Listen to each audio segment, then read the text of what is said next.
ಬೆಳ್ತಂಗಡಿ ತಾಲೂಕಿನ ಒಡಿಲ್ನಾಳ ಗ್ರಾಮದ ಸಂಬೋಳ್ಯ ನಿವಾಸಿ ಬಾಲಕ ಸುಮಂತ್ ಸಾವಿನ ಪ್ರಕರಣಕ್ಕೆ ಸಂಬಂಧಿಸಿದ ಮರಣೋತ್ತರ ಪರೀಕ್ಷೆಯ ಅಂತಿಮ ವರದಿ ಇನ್ನಷ್ಟೇ ಬರಬೇಕಿದ್ದು, ಹೀಗಾಗಿ ಆತನ ಸಾವು ಹತ್ಯೆಯೋ ಅಥವಾ ಅಸಹಜ ಸಾವೋ ಎಂಬ ಕುರಿತು ಇನ್ನೂ ನಿರ್ಧಾರಕ್ಕೆ ಬಂದಿಲ್ಲ ಎಂದು ಪೊಲೀಸ್ ಇಲಾಖೆ ಸ್ಪಷ್ಟಪಡಿಸಿದೆ.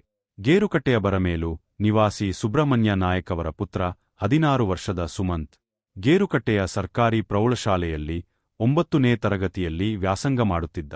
ಜನವರಿ 14ರಂದು ಧನುರ್ಮಾಸದ ಪೂಜೆಗಾಗಿ ಮುಂಜಾನೆ ಸುಮಾರು 5 ಗಂಟೆಗೆ ಮನೆ ಸಮೀಪದ ಕಳಿಯ ಗ್ರಾಮದ ನಾಳ ಶ್ರೀ ದುರ್ಗಾಪರಮೇಶ್ವರಿ ದೇವಸ್ಥಾನಕ್ಕೆ ಹೋಗಿದ್ದ.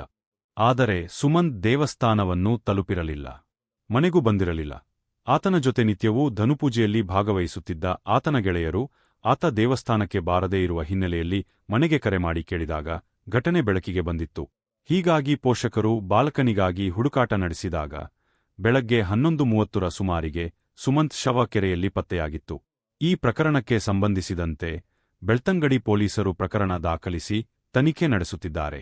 ಮೊದಲು ಬಾಲಕ ಸುಮಂತ್ ಮುಳುಗಿ ಮೃತಪಟ್ಟಿದ್ದಾನೆ ಎಂಬುದು ತನಿಖೆಯಲ್ಲಿ ಕಂಡುಬಂದಿದೆ. ಆದರೆ ತಲೆಯಲ್ಲಿ ಪತ್ತೆಯಾದ ಗಾಯದ ಹಿನ್ನೆಲೆಯಲ್ಲಿ ಪ್ರಕರಣ ಸಂಪೂರ್ಣ ಹಾಗೂ ಸಮಗ್ರ ತನಿಖೆಯ ದೃಷ್ಟಿಯಿಂದ ಹತ್ಯೆ ಪ್ರಕರಣ ದಾಖಲಿಸಿಕೊಂಡು ತನಿಖೆ ಮುಂದುವರಿದೆ. ಬಾಲಕ ಸಾವನ್ನಪ್ಪಿ 20ಕ್ಕೂ ಹೆಚ್ಚು ದಿನ ಕಳೆದರೂ ತನಿಖೆಯ ಬಗ್ಗೆ ಯಾವುದೇ ಮಾಹಿತಿ ಇರಲಿಲ್ಲ. ಅಲ್ಲದೆ ಸ್ಥಳೀಯವಾಗಿ ಹಲವು ಊಹಾಪೋಹಗಳು ಹರಿದಾಡಲಾರಂಭಿಸಿತ್ತು. ಈ ನಡುವೆ ಬೆಳ್ತಂಗಡಿ ಶಾಸಕ ಹರೀಶ್ ಪೂಂಜಾ ವಿಧಾನಸಭೆಯಲ್ಲೂ ಸುಮಂತ್ ಸಾವಿನ ಪ್ರಕರಣದ ತನಿಖೆಯ ಮಾಹಿತಿಯನ್ನು ಕೇಳಿದ್ದರು. ಈ ವೇಳೆ ಉತ್ತರಿಸಿದ್ದ ಗೃಹ ಸಚಿವ ಪರಮೇಶ್ವರ್, ತನಿಖೆ ಮುಂದುವರೆದಿದ್ದು ಸದ್ಯದಲ್ಲೇ ಎಲ್ಲಾ ಪ್ರಶ್ನೆಗಳಿಗೆ ಉತ್ತರ ಸಿಗಲಿದೆ ಎಂದಿದ್ದರು. ಇದೀಗ ಪ್ರಕರಣ ನಡೆದು 20 ದಿನಗಳ ನಂತರ ಎಸ್ಪಿ ಅರುಣ್ಕುಮಾರ್ ಮಾಧ್ಯಮಗಳಿಗೆ ಪತ್ರಿಕಾ ಪ್ರಕಟಣೆಯ ಮೂಲಕ ಮಾಹಿತಿ ನೀಡಿದ್ದು, ಸುಮಂತ್ ಸಾವಿನ ಪ್ರಕರಣದ ತನಿಖೆಗೆ ಪೊಲೀಸ್ ಇಲಾಖೆಯು 4 ವಿಶೇಷ ತಂಡಗಳ ಮೂಲಕ ತನಿಖೆ ನಡೆಸುತ್ತಿದ್ದು, ಪ್ರಕರಣ ಎಲ್ಲ ಸಾಧ್ಯತೆಗಳನ್ನು ಕೂಲಂಕಷವಾಗಿ ಪರಿಶೀಲನೆ ಮಾಡಲಾಗುತ್ತಿದೆ. ತನಿಖಾ ದೃಷ್ಟಿಯಿಂದ ಹಲವರನ್ನು ಕರೆದು ವಿಚಾರಣೆ ನಡೆಸಲಾಗುತ್ತಿದೆ. ಹಾಗೆಂದು ಅವರು ಯಾರೂ ಕೂಡ ಆರೋಪಿಗಳಲ್ಲ. ಜತೆಗೆ ಸುಳಿವು ಪತ್ತೆಯ ದೃಷ್ಟಿಯಿಂದ ವಿವಿಧ ಆಯಾಮಗಳಲ್ಲಿ ಪರಿಶೀಲನೆ, ವಿಚಾರಣೆ ನಡೆಯುತ್ತಿದೆ ಎಂದು ತಿಳಿಸಿದ್ದಾರೆ. ಪ್ರಕರಣದ ಕುರಿತು ಯಾವುದೇ ಮಾಹಿತಿಗಳಿದ್ದರೆ ಪೊಲೀಸ್ ಇಲಾಖೆಗೆ ತಿಳಿಸಬೇಕು.